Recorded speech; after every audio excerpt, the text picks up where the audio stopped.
Hey,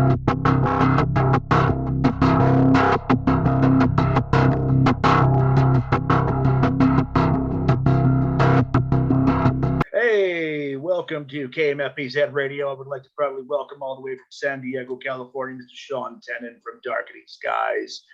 Welcome to the party, my brother.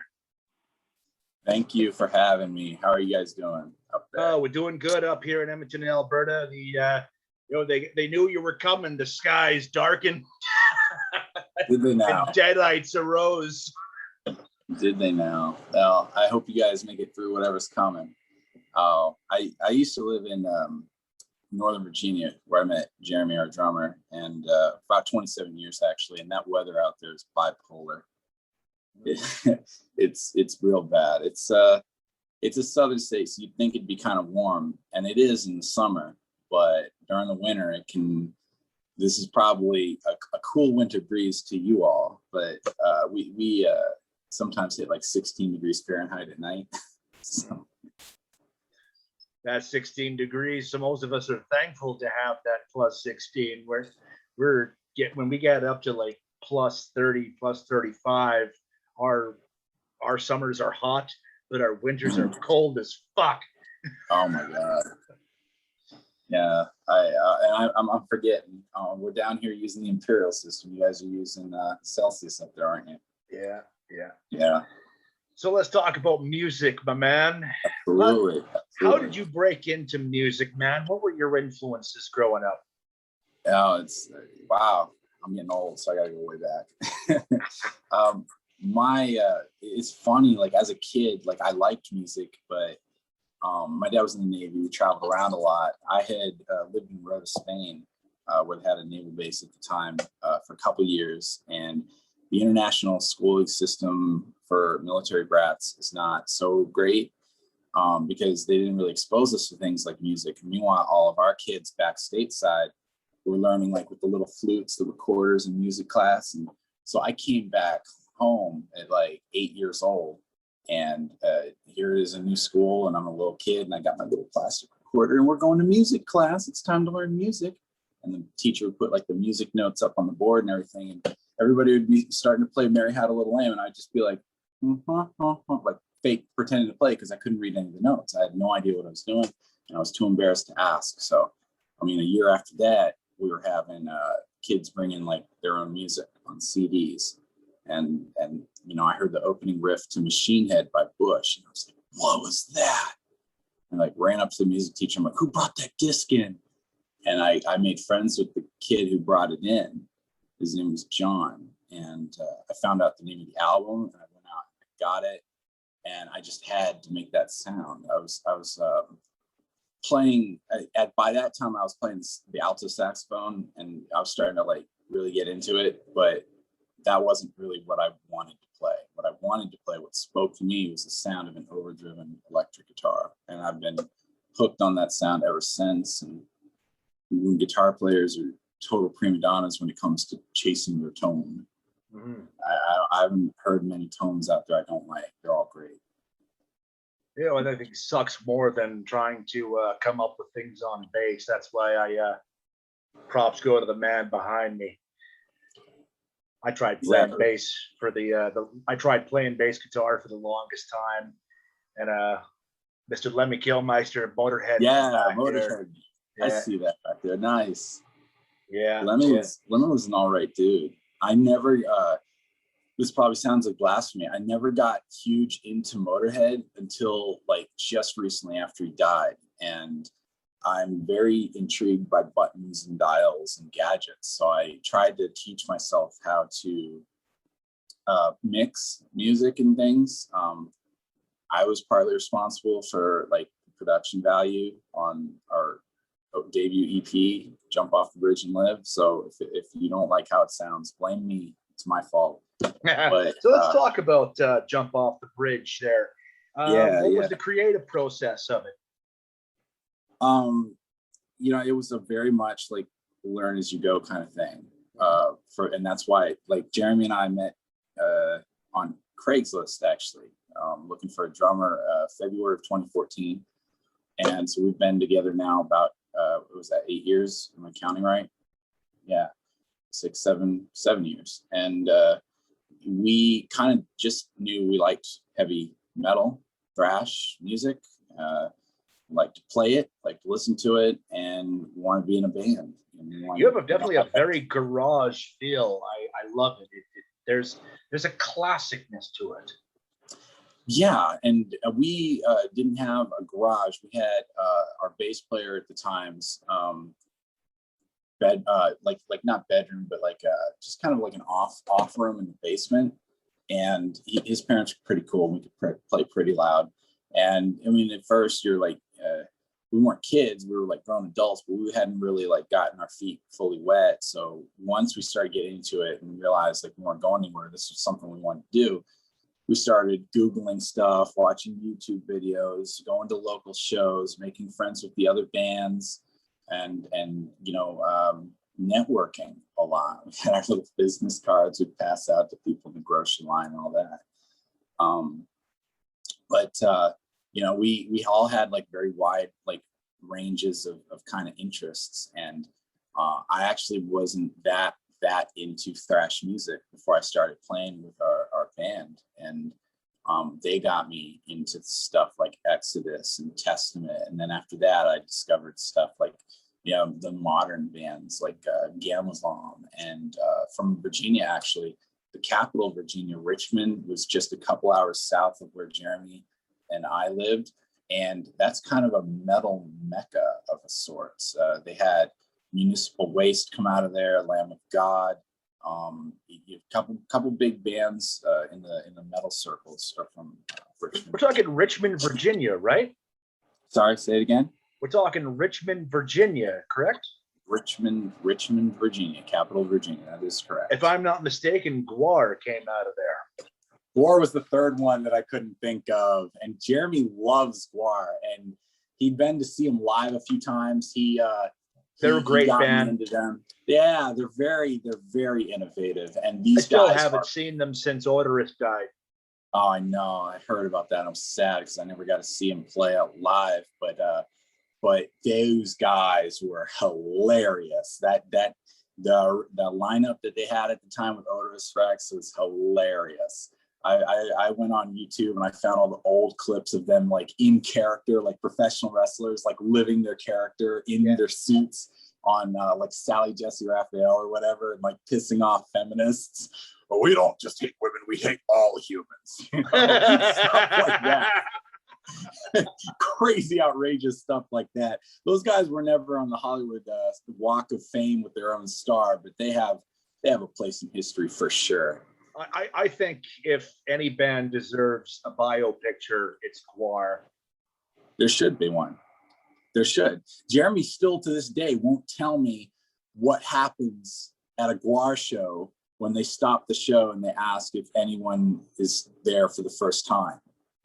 He's just said, wear a shirt that you don't mind getting ruined. And I like to keep the intrigue, so I've never Googled it or anything because I'm sure I could find out, but I'd rather not know and find out the right way going there. Oh, yeah. I won't spoil it for you. Don't, please don't. It's an experience. That's what I want. Experience, buddy. That's what I want. I want the experience. I just want like to live life and have new experiences. And this whole band thing has been like, I don't know, 4 or 5 musical dreams in a row that have come true, like have your own band, play live shows, write your own music and play your own songs live, write an album and make a CD. And the only dream that hasn't been realized yet is to like, modestly, very small, like go on a tour in a dirty bus, taking forest baths and gas station sinks for a couple weeks up and down the Eastern Seaboard, and have a tour. And I don't know, maybe one day. I hope so, especially after what we've just been through pandemic wise. It's like, what are they doing down there to help bring music back? Just the other day, I did an interview with a gentleman, and they were playing a show last night. And that was, where were they located? Oh, goodness. I want to say Ohio. Ohio. That's where our label is. Jib Machine Records, Ohio. Well, fucking.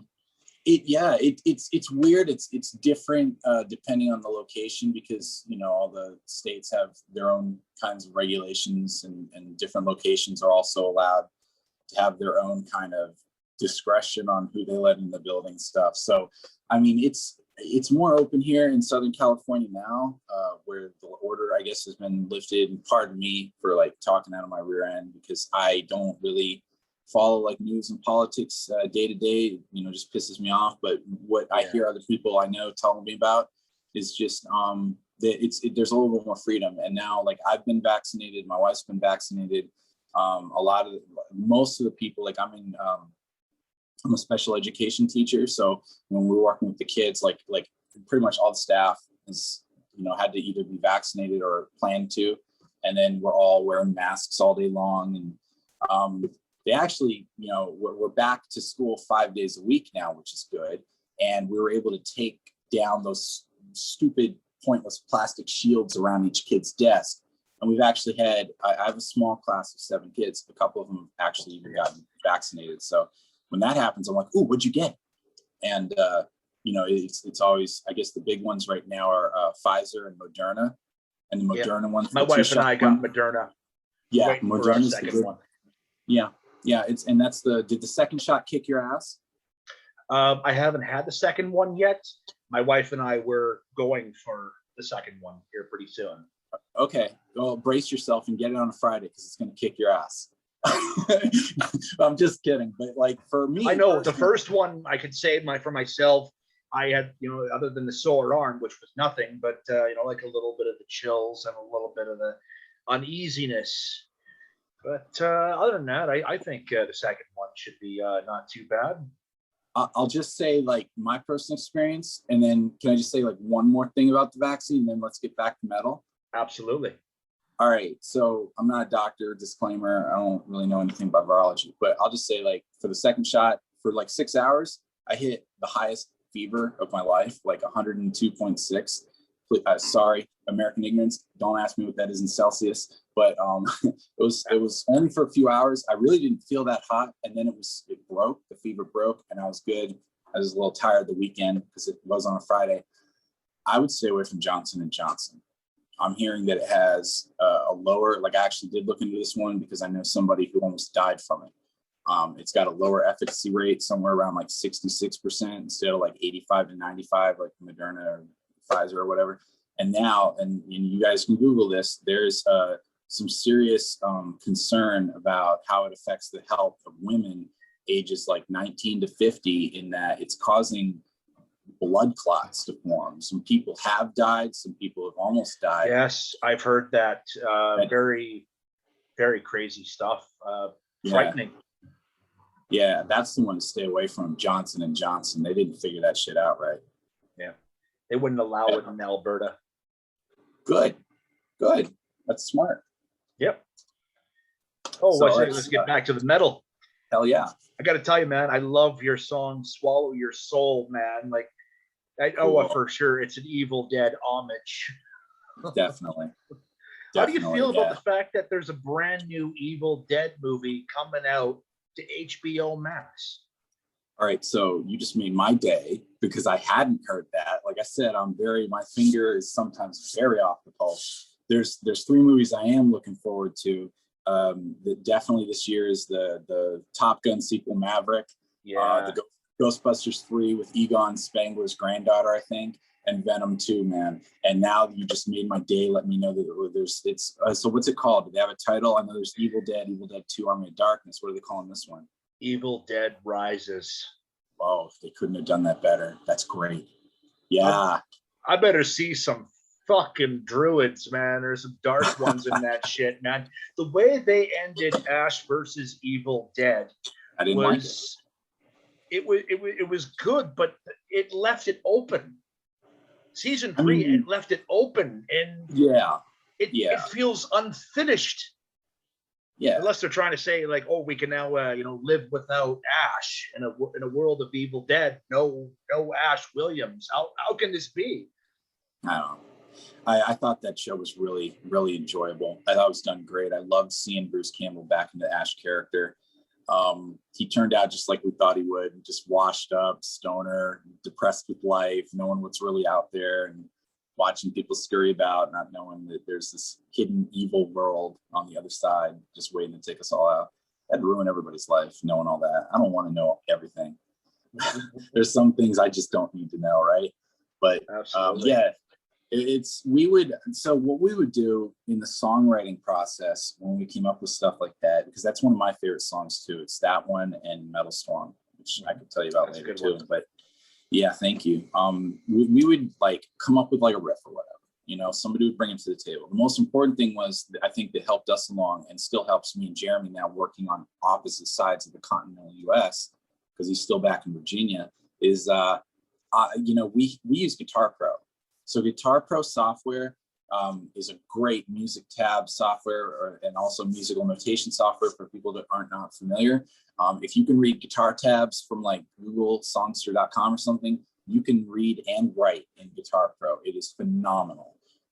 It really helped us because we all lived like 20 miles away from each other, Northern Virginia. So we only get to practice around work and family and everything, like maybe every weekend on a Saturday was our routine, and then maybe tighten it up with a few weekday night practices before a show that we would almost always play on a Friday or Saturday.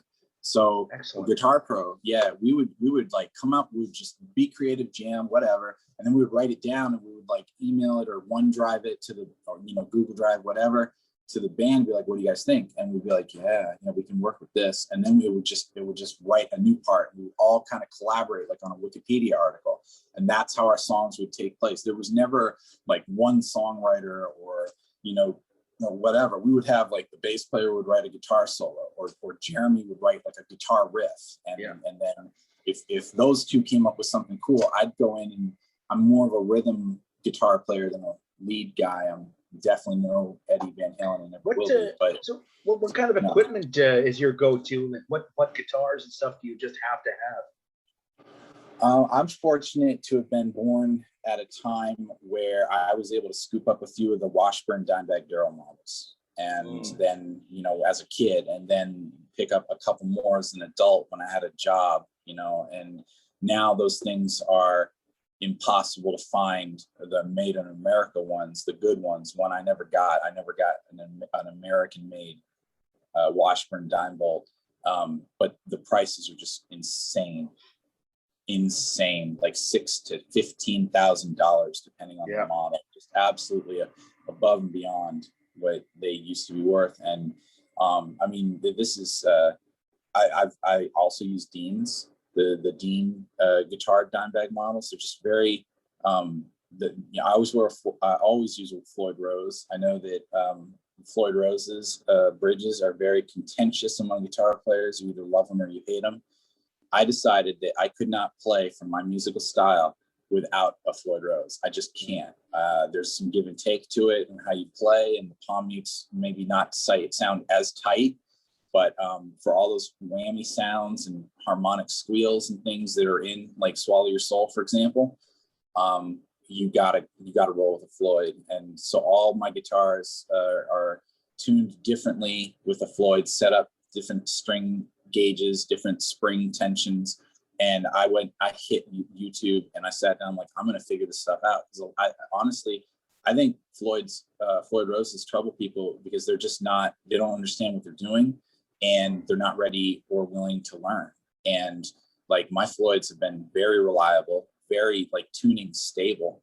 And they've never really given me any problem that I couldn't look at and be like, that happened because of this, and being able to fix it, So I got to have my dime Floyd Rose. I like the Flying V shape because when I finally did get around to taking a guitar class in high school, I took guitar ensemble and we all learned on nylon string classicals. And the guitar instructor was like, you'll sit here with classical position.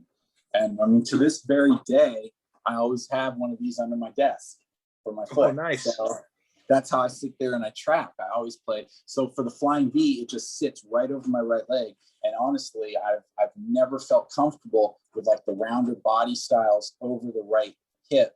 And then, it just feels like off. Like I got to have the guitar close to my heart and just, I feel in control and less anxious that I'm going to drop it. those are my instruments of choice. I still don't have any like real fancy stuff besides like a good tube head. Tube amps are always breaking on me lately. Yeah, like I know what that's like. Yeah, I've been tracking with an orange Dark Terror lately, but full size, like all the 100-watt heads that I got are like in storage because I don't have the disposable income to fix them up or like replace the tubes or fuses or whatever's wrong. Like I got a really sweet, I'm dying to get this back into action. It's a Marshall, I think it's a KK, no, it's a JCM 800 2203 KK. It's the Kerry King head. And it's got the Kerry King tribal tattoo on it and everything. And I lucked out. I found that thing on Guitar Center, like underused, and I had them ship it. And those monstrous KT88 tubes in the back are as big as this damn bottle, and that thing roars. It roars. It doesn't mean a thing. You just hit like the little Kerry King setting button, and all of a sudden you're Kerry King. And I wasn't really able to record any material with it, but I would love to put that on a record coming up. As far as I was just going to say, when is the next EP or album for Darkening Skies? That's a great question. Thank you. We just finished wrapping up all the songs, and we gave some of like the Guitar Pro rendered MP3 instrumentals to our guy at Jib Machine, and he says we're on the right track, but he's going to also want us to like track like a live like scratch track like demo, so you can actually hear the instruments and the rhythms and everything. We haven't done that yet, but everything's written. The lyrics are written, the arrangements are created, the song production, beginning to end is all taken care of. Now it's just like, okay, let's make this thing. So we're like, as far as like around wives, families, kids, your Clark Kent type identity during the day, probably superheroes. We in our own minds, right? We'll probably have something out next year for sure. Whether or not it's going to be like another like 5 or 6 track EP, or like, it probably will, so that we can get it to market faster and say, hey, we're still here and we're still doing stuff. Check us out. And if not, like early, like maybe summer, maybe next year, like maybe next winter. We have a couple other things that are coming out later this year. Have you ever heard of the band, the punk rock band Nihilistics? Yes, love them. Well, Jib Machine Records is going to be releasing a tribute album. I believe it's on Jib Machine, of the Nihilistics, and Darkening Skies is playing the track No Friends.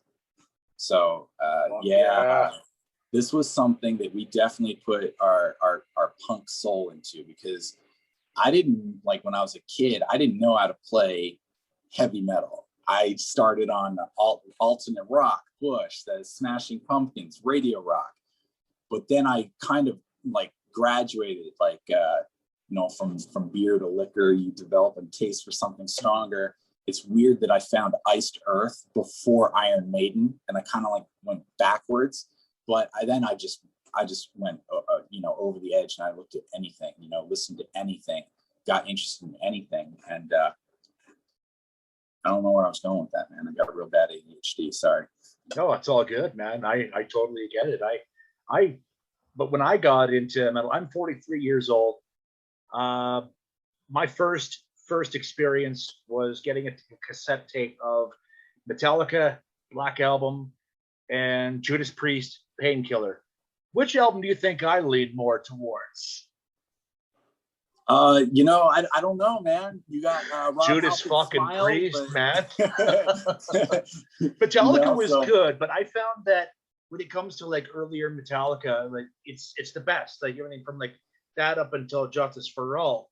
Black Album, it made them more commercial, but there was that Load, Reload, Saint Anger era that I just hated. I felt it did not. I think, a few of those songs from like Load and Reload, I latched onto because they had at the time, it was their cover of Bob Seger's song. Turn the Page, was it? Turn the Page. Yeah, that was on. That really got me interested in them, because I had heard because I was a kid, I was a bit of a wuss, and metal like scared me. I had like, I had kids in, I grew up in like a really conservative household. I had kids in 5th grade that I was classmates with that were already into like Master of Puppets. And I was like, ooh, devil's music, you know. I grew up and I learned better. Yeah, you don't know the devil's music until you've been to fucking Norway. Yeah.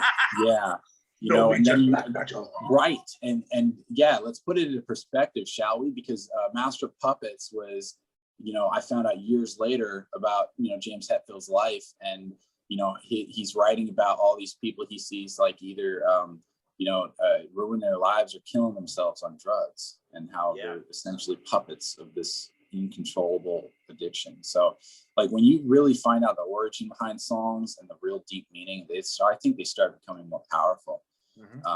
Definitely early Metallica was really awesome. I have some appreciation for their later stuff for sure. I've heard everybody. I thought Death Magnetic was a return to greatness.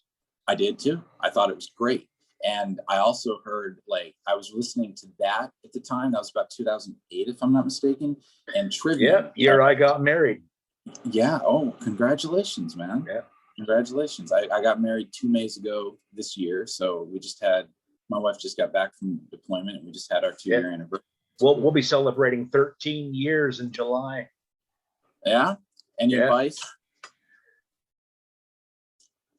Nod and smile. Nod and smile. Happy wife, happy life. I got you. Well, you know, as far as 2008 went, like, yeah, I was in a metalcore phase then. And I was discovering bands like Trivium and Killswitch Engage.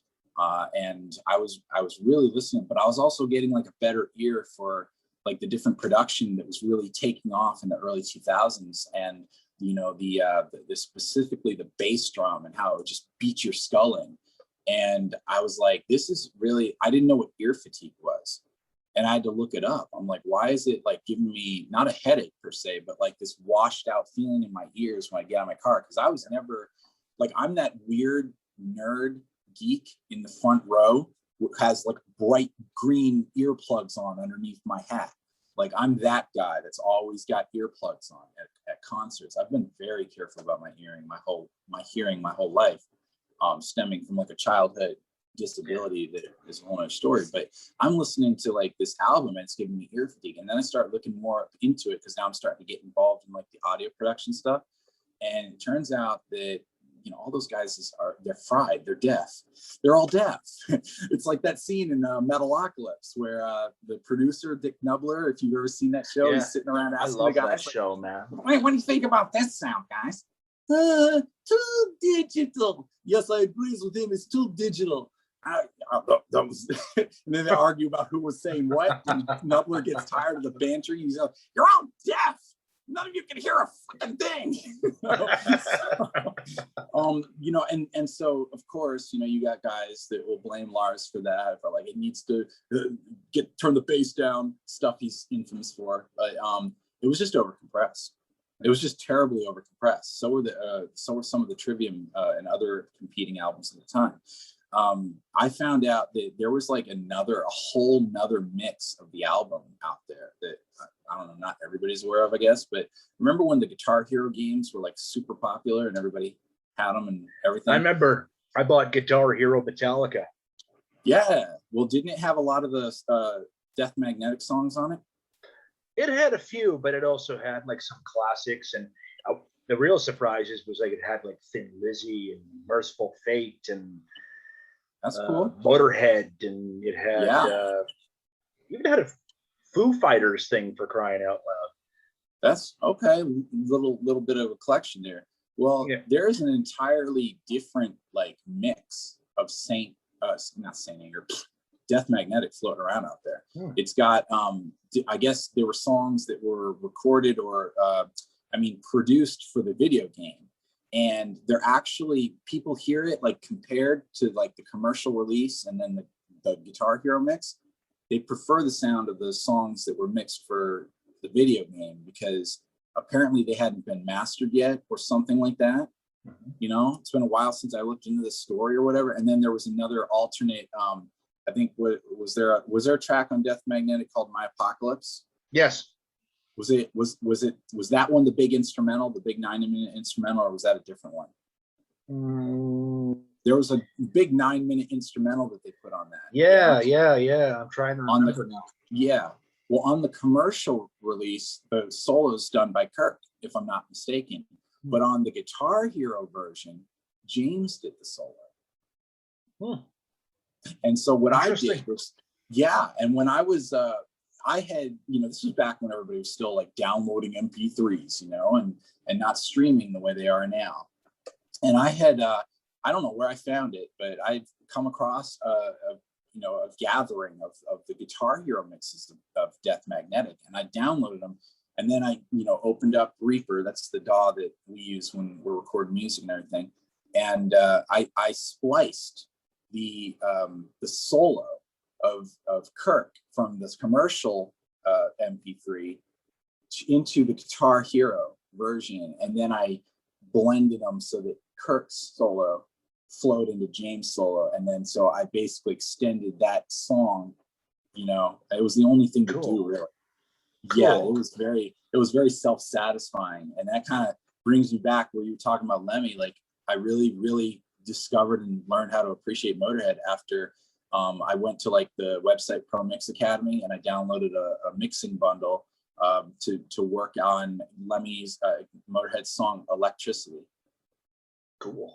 From I think it was their last album, Electricity, and or something like that. Yeah. It was like, it's all that I believe. It had the solo, it had Lemmy growling, around, and then that bass tone. Like, I would isolate and listen to each, because you download the pack of all the recorded tracks, the original takes from the producer and everything. And I'm just clicking, I'm putting my headphones on, clicking. I'm like, oh my God, these guys sound amazing. Where did they get this bass tone? And then you hear like the DVD or the video download editions where the guy that actually sat in the booth and mixed them is talking about what kind of gear they were using. I'm like scribbling all these notes, like, get me, Neumann microphones for overheads, all this stuff that I'm putting on the wish list for 20 years in the future. But Lemmy and mixing his voice and everything, I gave it a shot, used some plugins, and I floated the Motorhead Electricity remix to a few fans, or not fans, but like my friends and my fans. And they said I did a really good job. They're like, wow, you actually improved Lemmy's voice. I was like, cool. What? I was touched. And I was like, yeah, that's cool, man. So I went back and I started, I always knew about like Ace of Spades. Everybody knows that song, but I just started, exploring their discography this year, and I got a lot to catch up on. A lot of albums, man. I think there's at least close to 30 of them. Yeah. Lemmy never stopped. We thought he'd outgrow us all. Yeah. But that lifestyle catches up to everybody, man. It sure does. It sure does, man. So what else is on the horizon for Darkening Skies? Right now we're just trying to develop. Hold on, let me dig into my pile. Just recently washed laundry here. We got is this one? We had tried to do a little bit of merch this year to like kind of coincide with the release of our starting album, which is, like I said, it was like a dream of ours. And so we've got a merch bucket page. You go to Merch Bucket, you look up Darkening Skies, and you get yourself some sweet tea. Yeah, some sweet t-shirts right now with the logo. That's the money shot. Yeah, we're I think the red ones were very, very limited, but I'm having a lot of demand for them. I already had sold a few, and I got a dentist appointment, and my hygienist ordered one. So I've got, I told her, we don't have the red ones in women's sizes, but here's a ladies in black. You pick one and I'll sell the other ones to somebody. So we want to definitely, follow up on that, maybe with a new t-shirt design. We've been in touch with a graphic design artist named Shaun, who's also the lead guitarist of a progressive metal band out there called The Dead Station from Boston. They're phenomenal. Nice. Check them out. And then just working to collaborate with, any leads on people with video production skills. And so we've got a couple lyric videos that we'll be posting to our rarely, if ever, updated YouTube page, and videography, video content is just something I haven't dived too much into yet, but I'm always on Instagram. DRKNG Skies is my Instagram handle, and I post semi frequently, and anybody that comments, I try to interact with them. You know, we have a very small footprint right now, but people have heard us, have given us confidence, and that's just about the greatest feeling. You know, like it's easy to get people that love you in your life, friends and family, to support you and say, oh, it sounds really good. Wow. But to have like complete strangers like tell you like, hey man, that's pretty solid. Like that is, there's just no more humbling a feeling, you know, that you can get. Like, I don't take that for granted at all. I think that's amazing. So we have plans, man. We've already written, I told you, Guitar Pro is the way to go. We have like 6 albums written, 6 complete albums. We've got like 4 hours of music that we were not just like bumming around for 7 years before we released a 5-track EP. We were learning as we went. There's no blueprint to success in music, and we tried to absorb everything we could and learn everything we could. And now we're just starting just now to put all of that into action and try to be consistent. And you know, like we've got a lot of stuff. There'll be a progressive sound that you hear, like Opeth. You know, we got a lot of thrashy stuff. The next one will be pretty thrashy. After that, I mean, like I was telling you before, I remember the band brought like some different stuff. Jeremy's very, very thrashy, but I was the one that exposed him to a lot of more progressive bands like Dream Theater and Opeth and a lot of that like instrumentation stuff, and like Nightwish. I'm a big Nightwish fan as well. Me too. Just because, yeah, absolutely. And just because I want the excuse to use a piano in one of our songs or something like that, a keyboard, you know. Yeah, you know, we have a lot. We're just getting started. We don't ever want to stop, really. Well, that's awesome, Shaun. Yeah. Well, it has been an absolute pleasure having you here on Kmfbz Radio. You keep making great music, keep kicking ass. Horns high, brother.